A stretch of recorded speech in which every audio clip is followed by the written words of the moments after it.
o internamente de esas responsabilidades al gerente, al presidente, al administrador, etcétera, ¿no? De esto entonces es lo que nos correspondía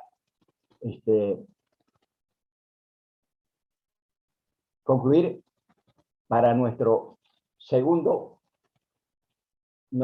tema de personas.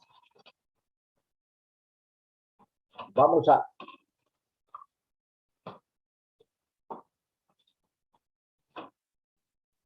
ingresar a nuestro tercer tema. Este tema se llama derecho civil.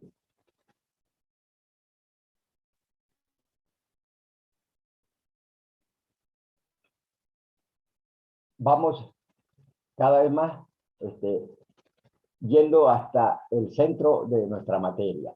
Hemos empezado por algunas generalidades, hemos empezado con algunos temas del derecho en general, digamos, para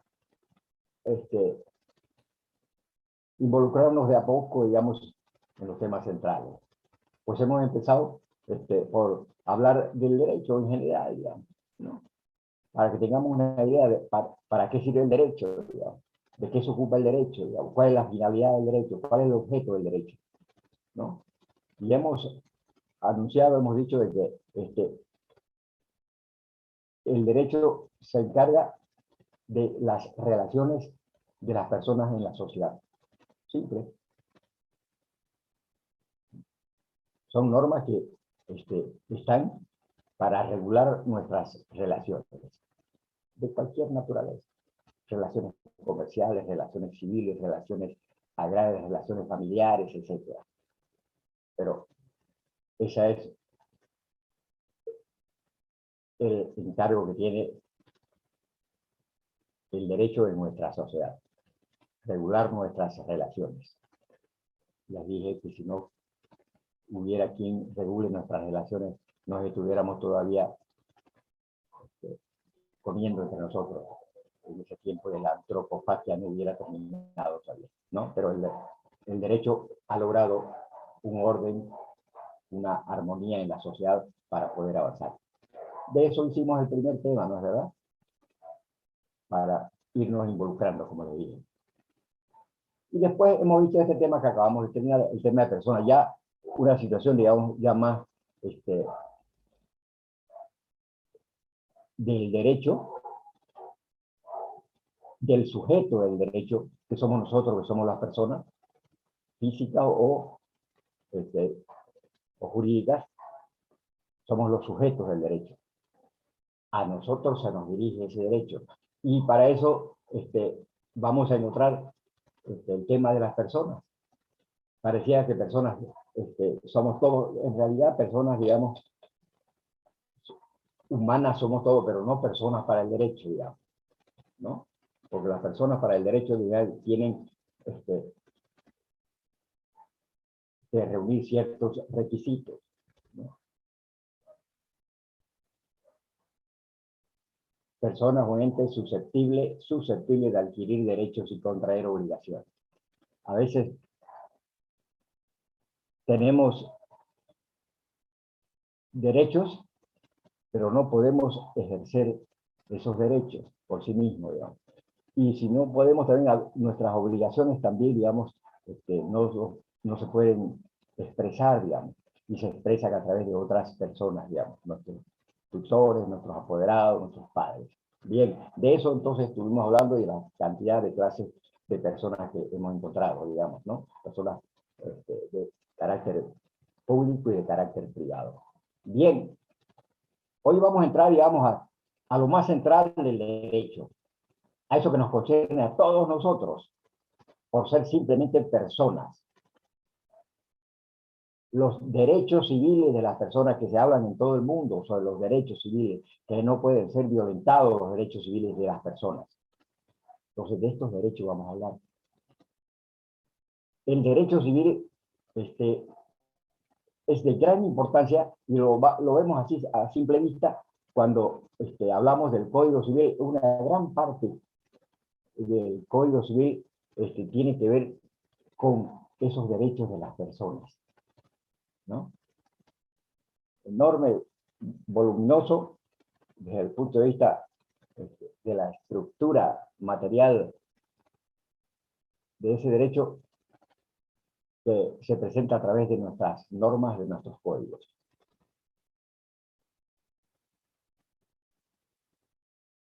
El derecho civil lo encontramos desde la Roma antigua. En realidad, el derecho surgió como derecho civil. Allá en la Roma antigua se conocía a este derecho como el ius civile.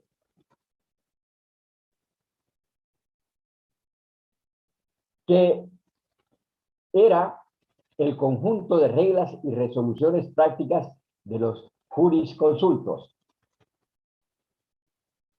A eso se le denominaba ius civile. Estos dictaminaban, hacían una serie de reglas, una serie de resoluciones que se fueron tornando en prácticas normales y corrientes en la sociedad. Estos que hacían eso se los denominaba jurisconsultos, los abogados de esos tiempos, digamos. Y también surgía este ius civile de las leyes dictadas en las asambleas populares. En esos tiempos, las asambleas populares, digamos, se desarrollaban en las plazas públicas, etcétera, digamos. Entraba toda la gente para hacer una asamblea general de todo el pueblo, digamos. Entonces, allí se debatían las cosas de ese pueblo, de esa sociedad. Y lógicamente lo que salía de allí, lo que se resolvía, las resoluciones que allí se daban, constituían también parte del ius civile, el derecho civil.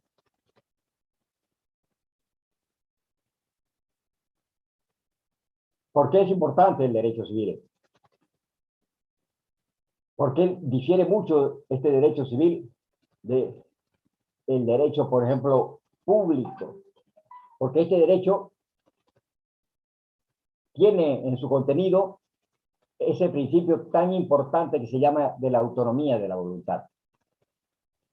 En eso podemos hacer hincapié en el derecho civil, el principio de la autonomía de la voluntad.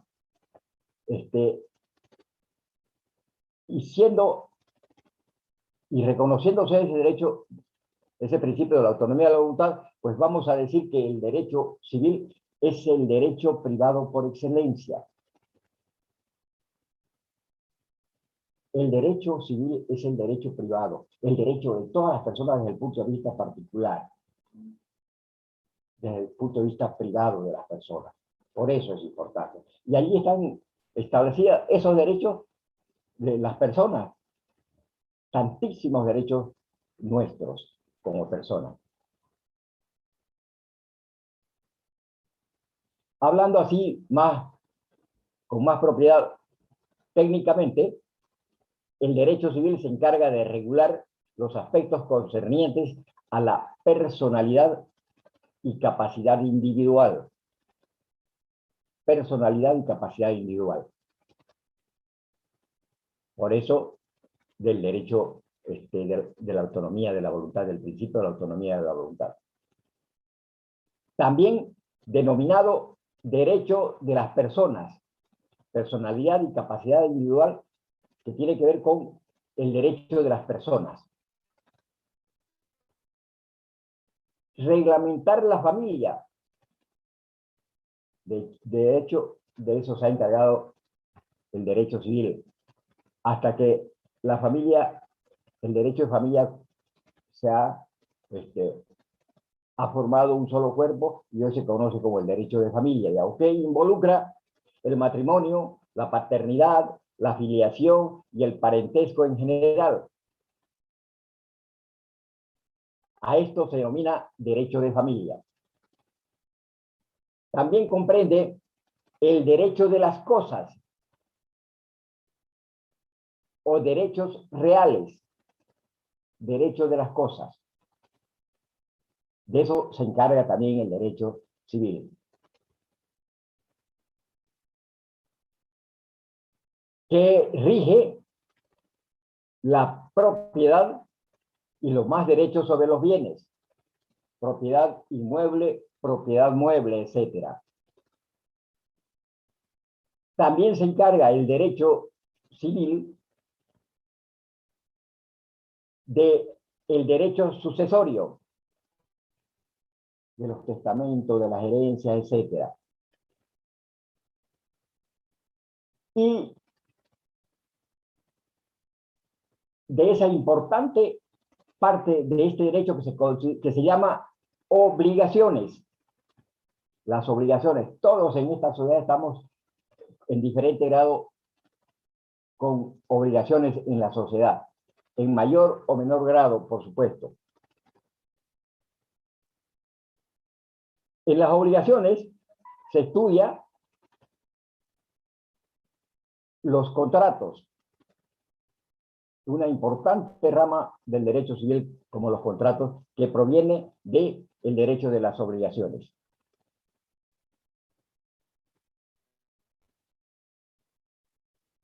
Derecho civil que reglamenta los derechos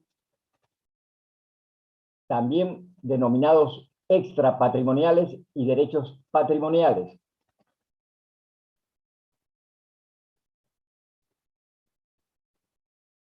O sea, derechos personales y derechos reales. Derechos extrapatrimoniales que tienen que ver con derechos personales y derechos reales que tienen que ver con los derechos patrimoniales del patrimonio de las personas.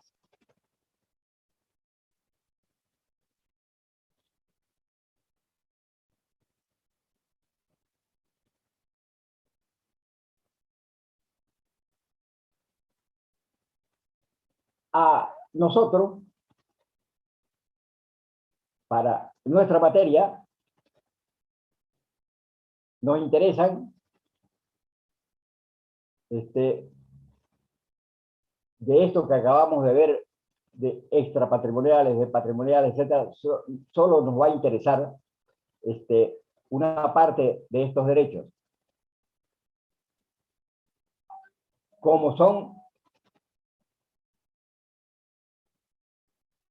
los derechos reales y los contratos. Eso lo vamos a ver en este tema, y el subsiguiente de los contratos.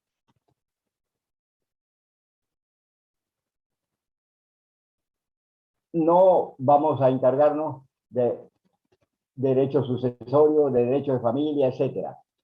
Solo vamos a concretarnos a los derechos reales y los contratos. Redondeando, podemos hablar de una definición, decir que derecho civil es el conjunto de preceptos que determinan y regulan las relaciones jurídicas entre los miembros de una familia y las que existen entre los individuos de una sociedad para la protección de los intereses particulares, protección de los intereses particulares, concerniente a sus personas y a sus bienes, concerniente a sus personas, todo lo que tiene que ver con mi libertad, con mi opinión, con todas esas cosas que les den a las personas, derechos de las personas.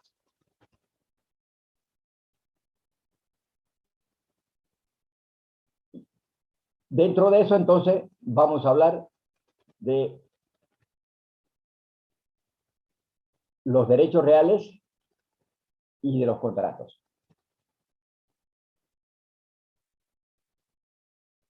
Pero antes de hacer énfasis en esas dos cosas, vamos a hablar de una cosa de gran importancia para cada uno de nosotros, para cada una de las personas. Vamos a hablar de la propiedad. Nos interesa la propiedad de este puntabola, la propiedad del carro, la propiedad del lote, la propiedad de la vivienda, etcétera.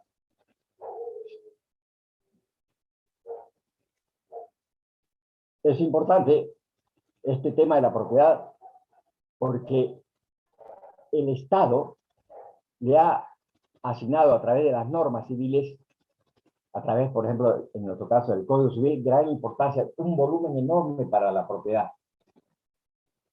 Allí encontramos que la propiedad ha venido sufriendo unos cambios tremendos, digamos, a través de la historia, a través de nuestra civilización.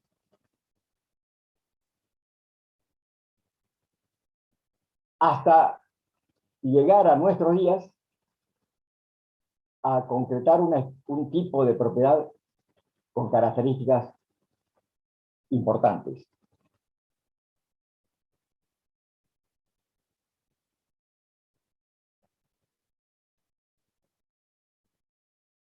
Y empezamos diciendo que propiedad es cuanto nos pertenece o es propio. Propiedad es cuanto nos pertenece o es propio. A eso se le da el concepto de propiedad. También propiedad es la facultad de gozar y disponer ampliamente de una cosa. Eso es propiedad. Gozar y disponer ampliamente de una cosa. Y podríamos concluir que se entiende por propiedad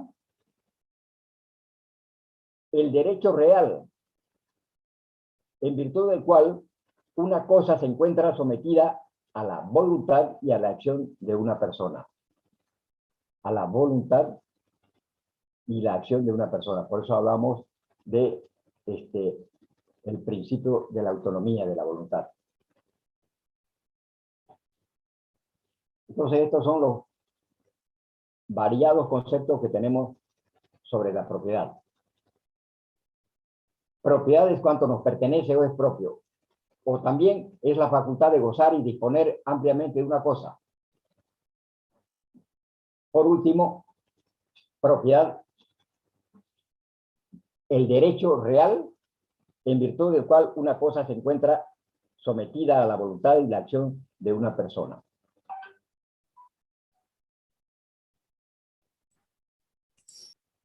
Es mi derecho real cuando tengo un bien raíz, un lote, una casa.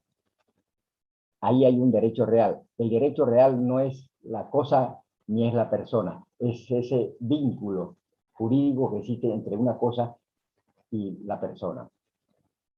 Entonces ahí venimos hablando del concepto de propiedad. Y les dije que la propiedad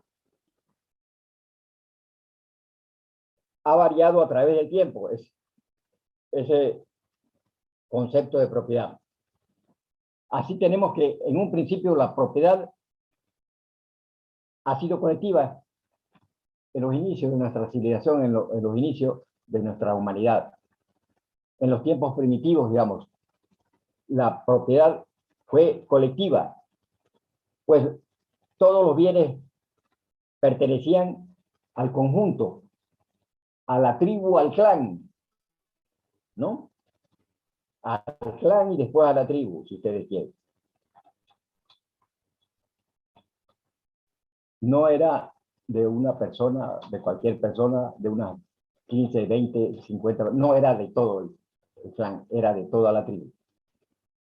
Entonces, hablamos, pertenecían a todos en conjunto, en común. Como propiedad de repente individual, de repente se podían encontrar los instrumentos de trabajo de esos tiempos, ¿no? Un hacha, otro instrumento que sirviera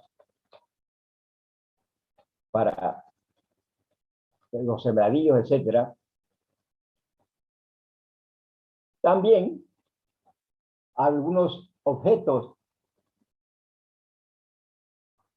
qué sé yo, dentro de las chozas, pues, ¿no? Los mobiliarios, etcétera. Y, por supuesto, los vestidos, ¿no? Allí podíamos estar hablando de propiedad individual, pero no con respecto, digamos, a la tierra, digamos, que siempre fue colectiva. Hay unos pasajes históricos que relatan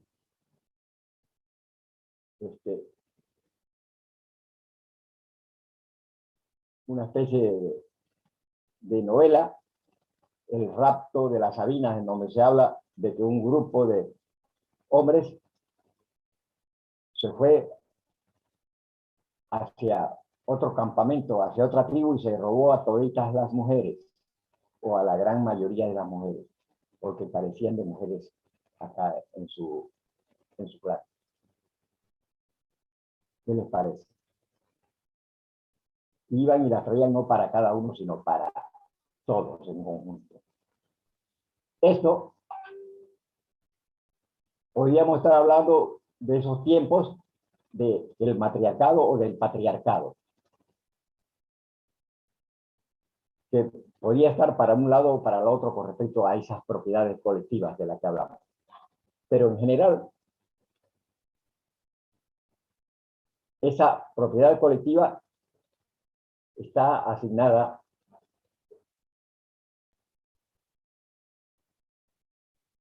a la tierra en especial, a la propiedad sobre la tierra.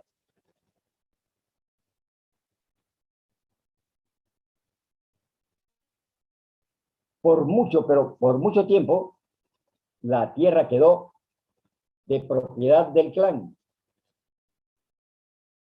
Tierra que fue cultivada en común. Sembramos todos, cosechamos todos, aprovechamos todos.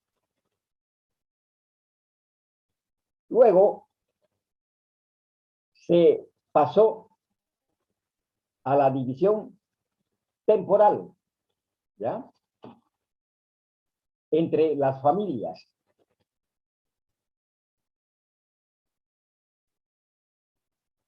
Y de ahí encontramos las etapas de esa propiedad que fueron propiedad colectiva del clan, propiedad familiar, hasta llegar a la propiedad individual.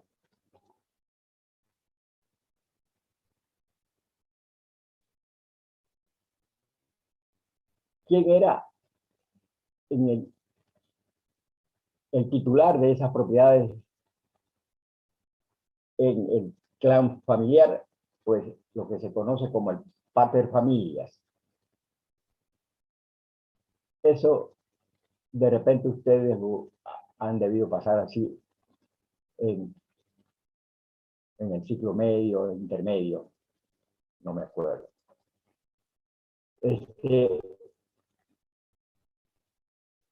Sobre las propiedades de la tierra y su cambio a través del tiempo.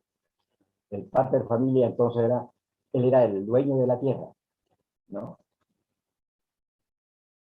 Era el propietario de la tierra, el que ejercía el control, digamos, cuando estamos hablando de esa etapa de la propiedad familiar.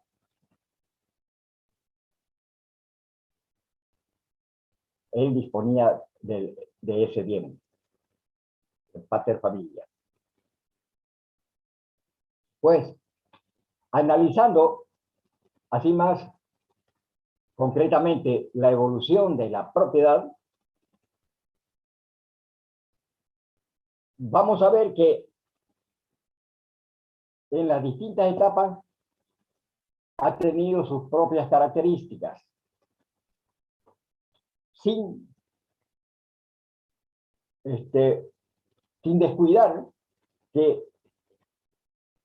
esa propiedad siempre ha sido absoluta hasta hace muy poco tiempo, relativamente poco tiempo. Tenemos, por ejemplo,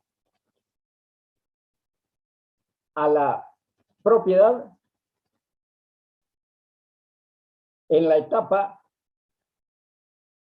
de 1252 a 1258, la etapa medieval allá en España, en donde se aplicó una conceptualización, una definición de lo que era propiedad. Allá se dictó una norma legal que se llamaba las partidas, una especie de código, en donde se hablaba de tantas cosas, entre ellos se hablaba de las partidas. Se hablaba, perdón, de la propiedad en ese cuerpo legal que se llamaba las partidas. ¿La dictó quién esas partidas? Pues la dictó el rey Alfonso el Sabio, que era lógicamente rey español, de 1252 a 1258.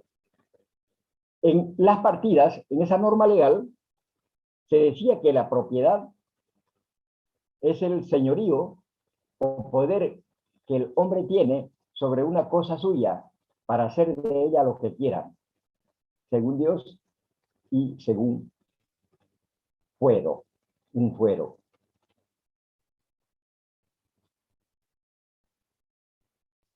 Esto es lo que se entendía ya en 1252 a 1258 sobre la propiedad, en la época medieval, ¿no?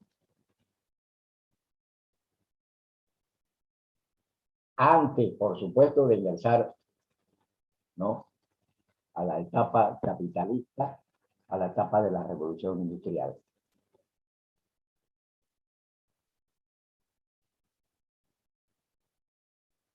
Propiedad es el señorío o poder que tiene una persona sobre una cosa suya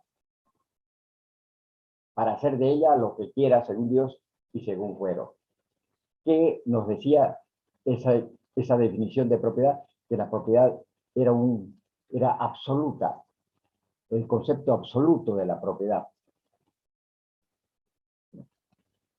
Es el señorío o poder que tiene una persona sobre una cosa suya y con ella puede hacer lo que quiera, de acuerdo con Dios y con el fuero. ¿Quién es Dios, pues? Dios es un concepto absoluto.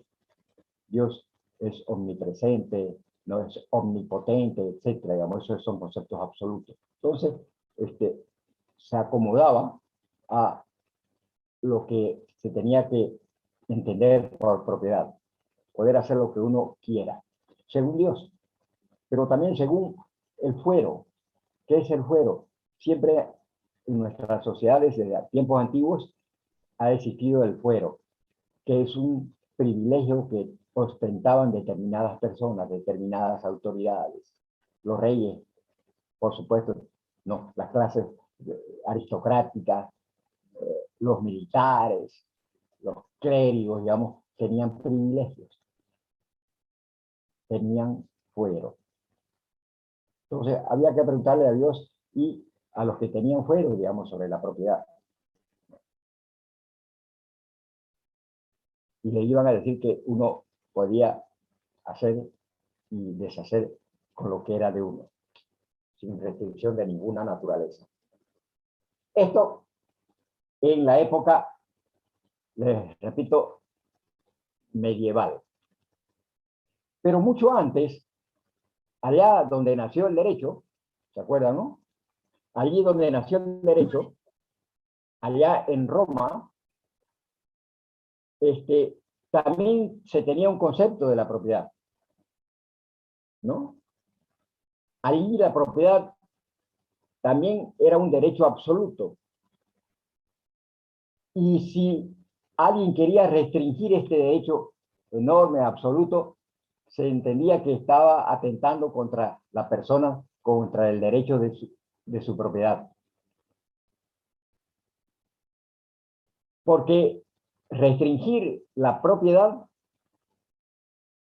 era contraria a su naturaleza, es decir, la naturaleza de la propiedad era para servirle a la persona y que ella pueda hacer lo que quiera con esa propiedad. Entonces no se podía restringir el derecho de propiedad, porque era contra la naturaleza de la propiedad. Entonces en Roma se podía hacer lo que se quisiera con la propiedad, ¿no? Allí en esos tiempos es donde prevalecía que esto del pater familias, que era el titular de la propiedad, ¿no? Él disponía de la propiedad como le diera la soberana gana. En el derecho allá en Roma se había establecido la propiedad solo sobre la cosa corporal, ¿no? Era un derecho constituido sobre cosa corporal. No había surgido todavía el concepto de propiedad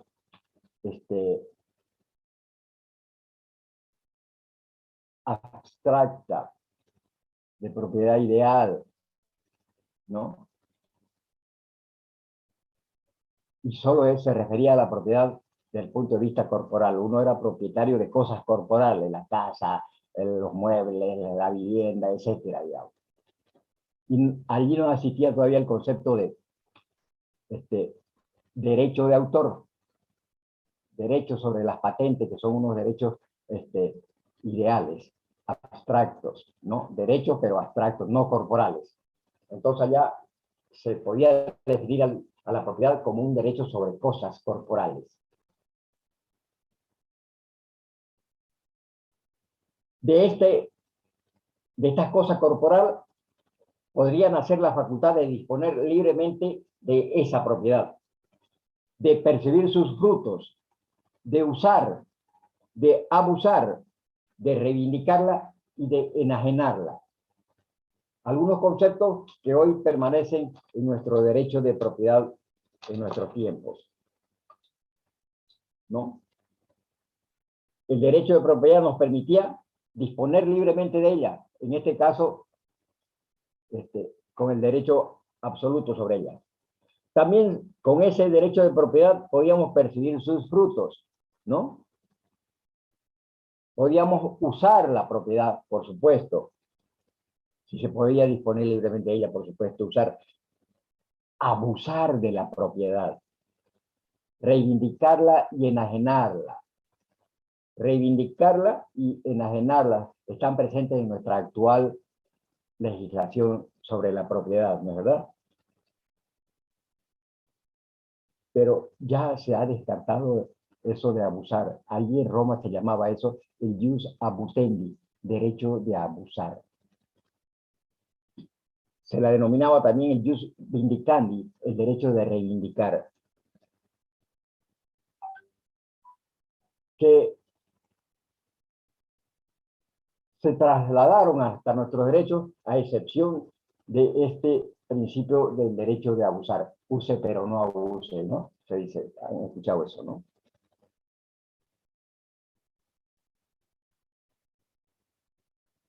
Y por eso hablamos del concepto absoluto de la propiedad, porque se podía abusar incluso de la propiedad. Abusar de la propiedad en desmedro de otros, en desmedro de otras personas, de sus propios derechos de propiedad de otras personas se podía abusar.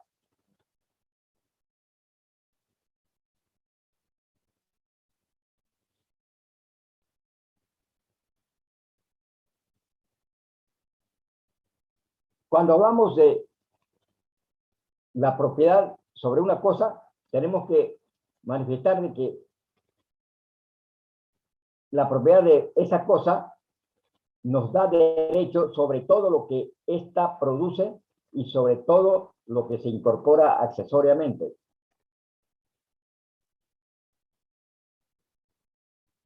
Sobre todo lo que ésta produce, que venían a ser los frutos de la propiedad, ¿no? ¿Qué produce? Digamos, lo alquilo me produce ganancia, lo doy en anticresis me produce ganancia, etcétera, digamos, ¿no?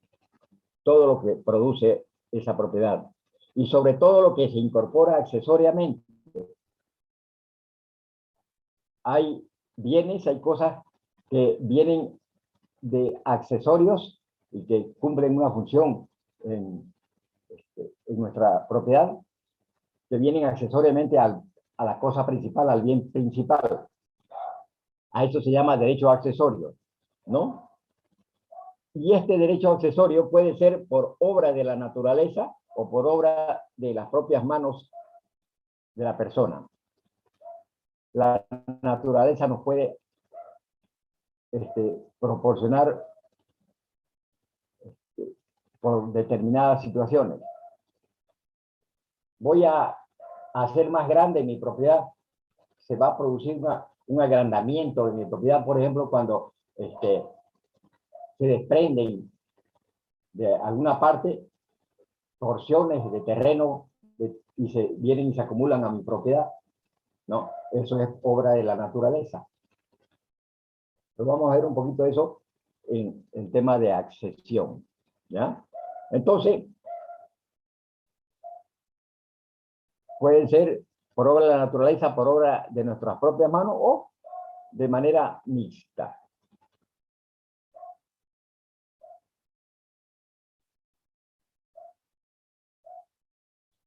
Se puede decir de que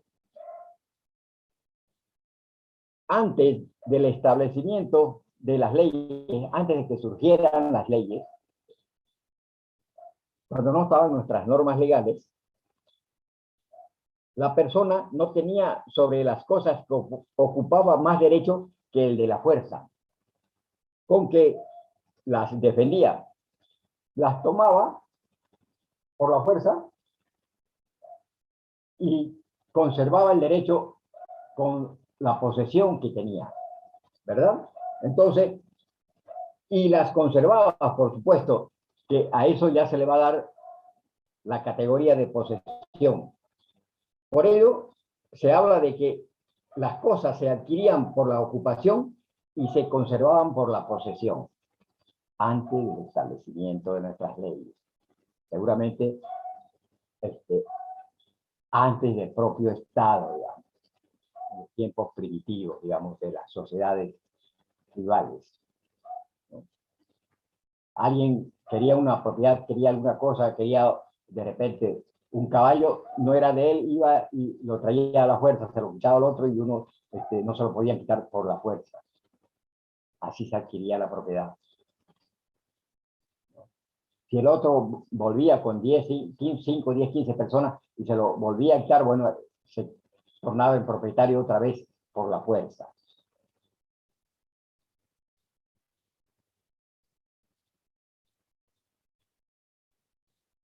Esas dos etapas son importantes destacarlas porque forman parte del periodo de la propiedad en donde se consideraba la propiedad como un derecho absoluto. Derecho absoluto. Usar y abusar de la propiedad.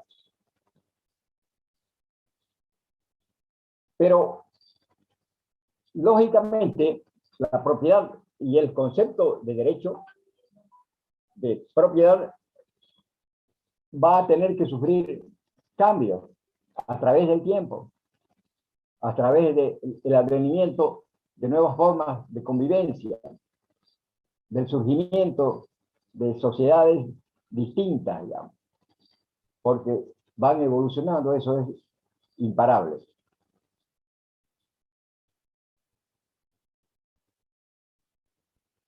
Desde los tiempos de Roma, la época medieval, y podemos llegar incluso a ese enorme hito histórico de la humanidad que se llama la Revolución Francesa.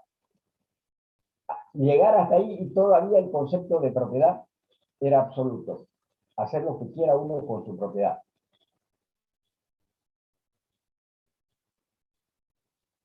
Pero la Revolución Francesa nos trajo tantas cosas importantes para nuestras sociedades modernas.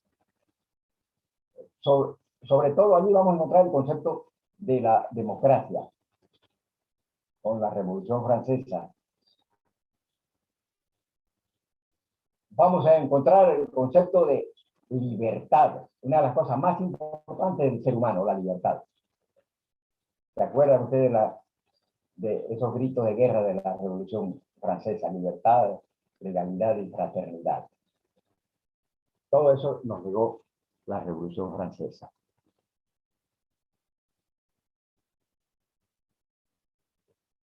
Nos cambió la Revolución Francesa al soberano, nos los cambió totalmente. Hasta antes de la Revolución Francesa había solo un soberano, ¿no? ¿Quién era el soberano? El rey. ¿Qué les parece? Hoy el soberano es el conjunto, es el pueblo. Antes era el rey, el soberano. ¿Por qué? Porque él era el poder ejecutivo, porque él administraba el Estado, porque él hacía las leyes, era el poder legislativo, porque él impartía justicia, era el poder judicial. Los tres poderes en una sola persona. El soberano era él. Con esta revolución, el soberano va a ser el pueblo y el soberano se va a repartir los poderes, supuestamente, ¿no? Al soberano van a ir los tres poderes. Uno va a ser el poder legislativo, el primer poder del Estado, el poder ejecutivo y el poder judicial. Ahora tenemos un otro poder todavía actualmente, ¿verdad?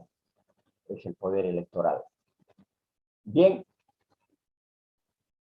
nos trajo todo eso la Revolución Francesa. Nos trajo tantas, pero tantas cosas importantes que uno no puede entender que se haya olvidado de cambiar algo sobre la propiedad. La propiedad siguió siendo un concepto absoluto. Se habían olvidado de este asunto. Pero, felizmente, se habían dado esa otra cosa como el de la libertad. Y con la libertad todo el mundo comenzó a ver, a analizar, a escribir, a escudriñar, a inventar, ¿no? Cosas, digamos. Y nadie le podía poner trabas, digamos, restricciones, digamos, como en los otros tiempos pasados, como cuando la gente o los estudiosos decían, no puede, la Tierra es redonda, ¿no? Y se enojaban y los quemaban, digamos, por decir que la Tierra era redonda. Hoy ya no, ya todo el mundo podía expresarse libremente, digamos, el derecho de opinión, el derecho de expresión, etcétera, ¿no? Y gracias a esa libertad que se tuvo ampliamente, pues muchos de los pensadores, de los filósofos, de los políticos de esos tiempos comenzaron a hablar sobre la propiedad. Y estaban buscando cambiar este sentido de la propiedad. Cambiando el sentido de la propiedad incluso, hasta decir que la propiedad privada era un robo, como lo dijo un filósofo inglés, ¿verdad?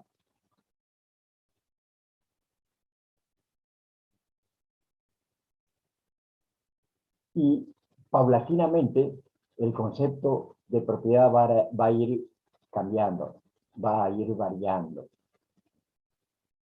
Hoy, en nuestras normas legales del mundo entero, del mundo civilizado,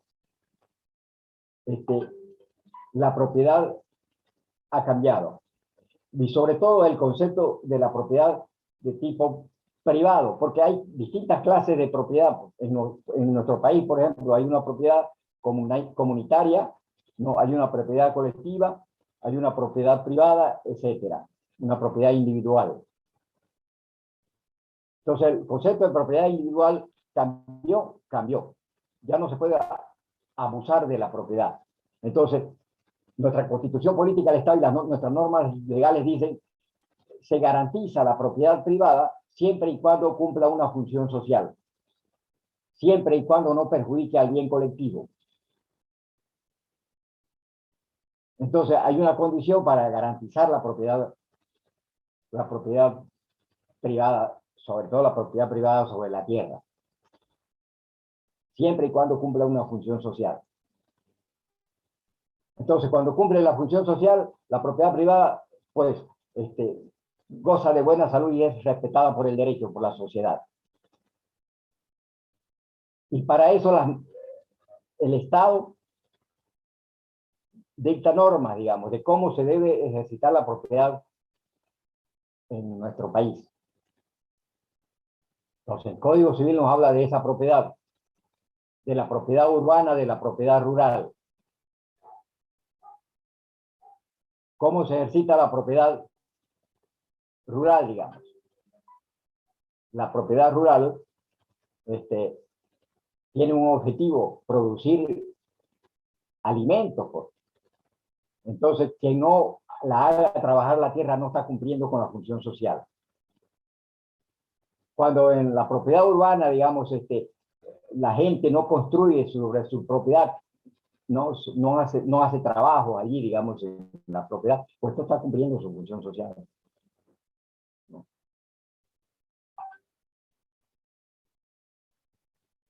Los municipios, por ejemplo, el municipio de Santa Cruz nos reglamenta la propiedad en nuestra ciudad.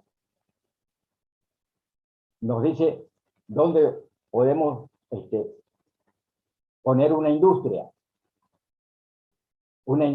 pesada o una industria liviana, en el parque industrial pesado o en el parque industrial liviano. No podemos ir a poner una industria allí en la Plaza 24 de Septiembre, ¿no? Al ladito de la iglesia, etcétera, o al frente, al lado de la Casa de la Cultura. No, no podemos. No, si yo lo compré esa parte de ese terreno, no, ¿qué importa? Hay unas normas, el municipio ha dictado normas, el Estado dicta normas para reglamentar la propiedad. ¿Sí? ¿Cómo debemos hacer un edificio de 20 pisos? Lo dice el municipio, hay normas para eso. Nos perjudican los lotes de engorde, digamos, que están 3, 4 lotes juntos, y el mingo de árboles, de cosas infectados ahí, de todo, hasta de delincuentes, de piquilleros que pasa la gente y los asalta. Eso está perjudicando a la sociedad. Esos terrenos así que le dicen de engorde, tal vez, están perjudicando a la sociedad. Entonces, si están perjudicando a la sociedad, no están cumpliendo la función social, se los pueden expropiar. Ya. Se va uno a la alcaldía y le dice que se los expropie para la junta vecinal, para una escuela, para una posta sanitaria, etc. Dentro de las normas legales, no estamos hablando de los asaltos y los allanamientos, los avasallamientos. Uno se va, en el caso del terreno urbano, se va uno a la alcaldía y dice, mira, ya está, ¿por qué no nos lo entrega a nosotros a la junta vecinal para una plaza? ¿Por qué no nos hace una plaza y lo va a expropiar? Porque no cumple la función social. La extensión de la propiedad agraria es de 5.000 hectáreas. No puede ser más porque eso lo aprobamos los bolivianos en un referéndum. Nadie puede tener más de 5.000 hectáreas de tierra en el campo.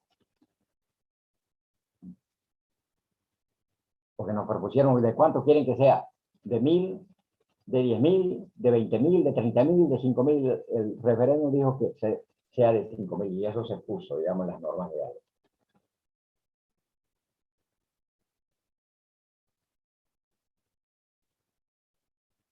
Así, por ejemplo, el artículo 105 del Código Civil habla sobre la propiedad y dice que la propiedad es un poder jurídico que permite usar, gozar y disponer de una cosa y debe ejercerse en forma compatible con el interés colectivo, dentro de los límites y con las obligaciones que establece el ordenamiento jurídico. Esto quiere decir que no nos podemos extralimitar con nuestro derecho de propiedad, con nuestro derecho propietario.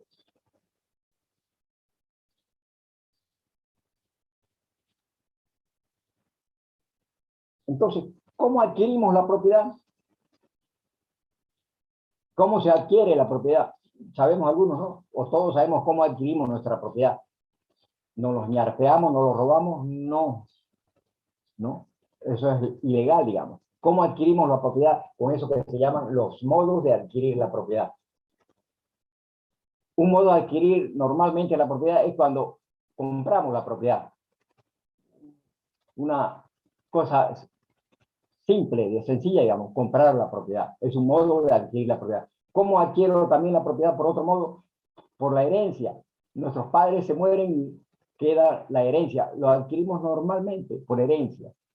Claro que dicen a uno que hay unos que están esperando y rezando porque se verán los hijos para ser los hijos propietarios, digamos, ¿no? Qué barbaridad. Bueno, son cuentos, digamos, que habla la gente.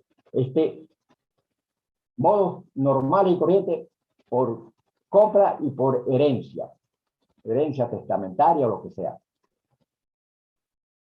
Y hay otros modos que no son tan corrientes, tan normales, que los conozcamos nosotros, no son tan obvios, digamos. Entonces tenemos que analizarlos. Y esos pueden ser por ocupación, un modo de adquirir la propiedad por ocupación, por accesión, por buena fe y por usucapión. Estos son los modos de adquirir la propiedad, que merecen que lo analicemos más detenidamente, porque de ese modo podemos verificar cómo podemos adquirir la propiedad aquí en nuestro relacionamiento entre las personas dentro de la sociedad. Estas formas de adquirir la propiedad la vamos a desarrollar mañana, ya con mayor precisión, con mayor detenimiento.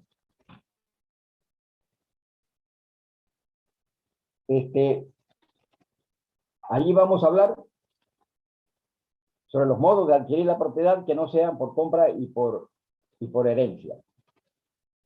Cuando hagamos esto, vamos a hacer un ejercicio, vamos a hacer un trabajo.